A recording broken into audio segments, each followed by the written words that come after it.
आज हम बनाएंगे घर पर बहुत ही सॉफ्ट और मुलायम मोदक और इसे बेसन से बना के तैयार करेंगे। साथ में इसके लिए स्टफिंग भी बनाएंगे।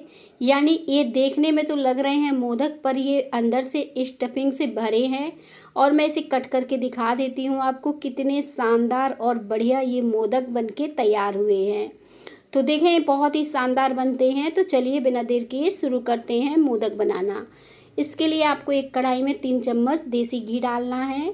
अगर आप देसी घी नहीं डालना चाहते हैं तो रिफाइंड भी डाल सकते हैं। जिसमें भी आप मोदक बनाना चाहें बना सकते हैं, कोई दिक्कत नहीं। देसी घी को हमें इस तरह से गरम कर लेना है। इसके लिए हमें देसी घी को हल्का सा गरम करना है। जैसे हम बेसन के लड्डू बनाते ठीक उसी तरीके से हमें इसमें बेसन ऐड करना है। यहाँ पे मैंने आधे कप बेसन का इस्तेमाल किया है। इतने से ही काफ़ी सारे आपके मोदक जो हैं बनके तैयार हो जाएंगे। करना कुछ नहीं है, बेसन को हमें लगातार चलाते हुए भूंज के तैयार करना है। जैसे हम लड्डू बनाने के लिए बेसन को भूंजते हैं ठीक उसी तरह से इसे लगातार चलाते हुए भूंज के तैयार करेंगे। बढ़िया से हम बेसन भूंज लेंगे, क्योंकि जितना अच्छा हमने बेसन भूंज लिया मोदक हमारे उतने ही अच्छे बनके तैयार होंगे। एकदम शानदार बढ़िया परफेक्ट आपके मोदक घर पर बन जाएंगे। अब हम इसे इस तरह से चलाते हुए भूंजकर तैयार करेंगे, ताकि ये बेसन जो है अच्छे से भुन जाए और बहुत ही बढ़िया ये आ जाए। अब देखें, इस तरह से जब हम चला रहे हैं तो इस तरह से इसका हल्का सा हमें कलर चेंज करना है। पूरी तरह से हमें इसका कलर चेंज नहीं करना है, और बस चलाते हुए ही हल्का सा इसका कलर चेंज कर लेंगे। तो बस इस तरह से चलाते जाइएगा और इसका हल्का सा कलर चेंज कर लीजिएगा। जब तक कि इसका कलर चेंज ना हो तब तक आप इसे इस तरह से चलाते हुए भून लीजिएगा। जैसे हम बेसन का हलवा बनाने के लिए बेसन भूनते हैं, या फिर मगज के लड्डू बनाने के लिए बेसन भूनते हैं। ये बेसन के मोदक बहुत ही मज़ेदार बनते हैं। घर की ही चीज़ों से इन्हें बना के तैयार किया जा सकता है। और देखिए, जब बेसन भुन जाता है ना तो इस तरह से हल्का हो जाता है, सॉफ्ट सॉफ्ट सा फूला सा दिखेगा आपको। तो बस इस तरह से हमें बेसन को भूनना है। ये हमारा बेसन जो है भुन चुका है। अगर मैंने इसे इसी तरह से छोड़ा तो ये जल जाएगा, क्योंकि इसे हमें हल्का सा ही कलर चेंज करना था, पूरी तरह नहीं। गैस को आप बंद कर दीजिए और बंद गैस में ही हम बाकी की चीज़ें इसमें डाल देंगे। तो बस 1 मिनट के लिए आपको गैस को बंद करना है। इसके बाद आपको जब सारी चीज़ें डाल लेनी है तो आपको गैस को ऑन कर लेना है। जैसे मैंने अभी चीनी डाल दी है, 1/3 कप चीनी डाली है, साथ में डाला है आधे कप दूध। तो जैसे ही दूध डालें तो फिर इसके बाद आप चला लें और इसके बाद आप गैस को ऑन कर लें। गैस को ऑन करने के बाद धीमे पे रखिएगा।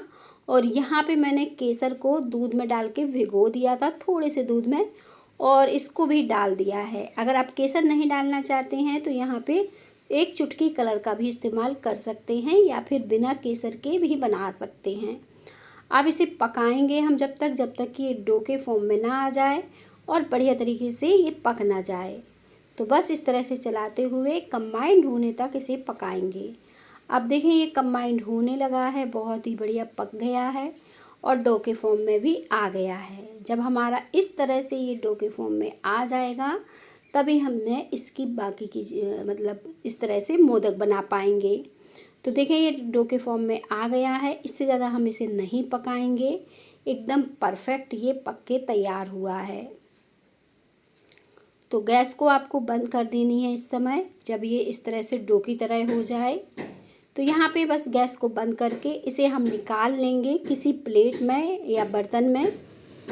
और अब हम स्टफिंग बना लेते हैं।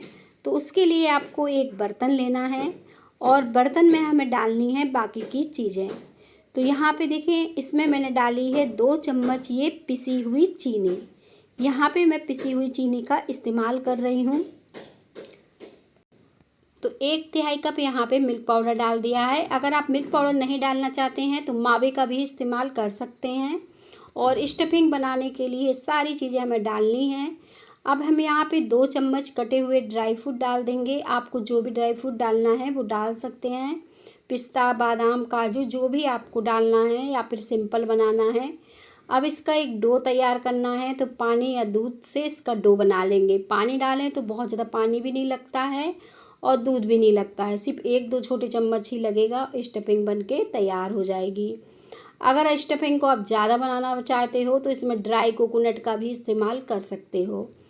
आप देखें, इसे अच्छे से कंबाइन कर लेंगे। ये जो डो है ये बनके तैयार हो चुका है, कुछ इस तरह से है। अच्छे से इसे हमने इस तरह से गूँथ के तैयार कर लेना है। अब जब ये गुथ जाएगा तो हम इसकी छोटी छोटी लोइयाँ बना के तैयार कर लेंगे। तो बस इस तरह से हम लोइयों को तोड़ लेते हैं बढ़िया तरीके से। अब ये लोइयाँ देखें अच्छे से बन के तैयार हो गई हैं और इन्हीं से आज हमारी स्टफिंग बन के तैयार हो जाएगी। इसको हमें बॉल जैसे गोला गोला कर लेना है। तो ये सारी गोला हमें बना के रख लेना है ताकि हम इजी तरीके से मोदक बना पाएँ। तो बस इस तरह से मैंने गोल गोल किया और साइड में रखते गए। तो सारे गोले बस इस तरह से हम बना के तैयार कर लेते हैं और फिर इसी से मोदक बना देंगे। बहुत ही अच्छी ये स्टफिंग बनके तैयार हो चुकी है। देखने से ही आपको पता चल रहा होगा बहुत ही शानदार ये मिठाई बनने वाली है। तो देखें, अब बेसन भी हमारा ठंडा हो गया है जो हमने भूंज के तैयार किया था, और स्टफिंग भी तैयार हो गई है। तो इसे निकाल लेते हैं मोदक बनाने के लिए। और स्टफिंग को हल्का सा हाथों से मसल लेंगे क्योंकि ये ठंडी हो चुकी है। तो थोड़ा सा मसलेंगे तो चिकनापन आ जाएगा। और इस तरह से जब हम इसे मसल के तैयार कर लेंगे तो आपके मोदक बहुत ही इजी तरीके से बन जाएंगे। अगर आपके पास मोदक बनाने वाला सांचा है तो आप उससे इजीली ये मोदक बना पाएंगे। इस सांचे को हमें ग्रीस कर लेना है। मैं 2 तरीके से बता दूंगी आपको मोदक बनाना। तो या फिर आप इस तरह से दबा दबा के उंगलियों से अच्छे से भर के स्टफिंग रख के दबा सकते हो, कुछ इस तरीके से। जो भी तरीका आपको इजी लगे, अच्छा लगे, वो आप इस्तेमाल कर सकते हो। देखें, इस तरह से मोदक बहुत ही शानदार और बढ़िया से बनके तैयार हो गए हैं। अब इसी तरह से हमें बाकी के मोदक बनाना है, लेकिन इस तरीके से नहीं, मैं दूसरा तरीका बता रही हूँ। इसे बंद कर लेना है। बंद में हम उंगलियों की सहायता से दबाते हुए इसे भर लेंगे और फिर स्टफिंग का गोला डाल देंगे। इसके बाद हम इसे कवर कर देंगे। तो एक तो ये तरीका भी है मोदक बनाने का। आप देखें कितने शानदार और बढ़िया ये मोदक जो हैं बनके तैयार हो चुके हैं। देखने में बहुत ही सुंदर लग रहे हैं। आप भी गणपति बप्पा के लिए ये मोदक घर पे बना सकते हो। बहुत ही इजी तरीके से हैं ये। आप चाहो तो इसमें चांदी का वर्क लगा सकते हो या फिर ऑरेंज फूड कलर से इस पे एक एक टीका रख सकते हो, या फिर कुछ ड्राई फ्रूट से भी सजा सकते हो। मैंने मोदक बनाने के बाद कुछ गुलाब की पत्तियों से इसे सजाया है। अब मैं मोदक को कट करके दिखा रही हूँ। कितने शानदार और बढ़िया हमारे मोदक बने हैं।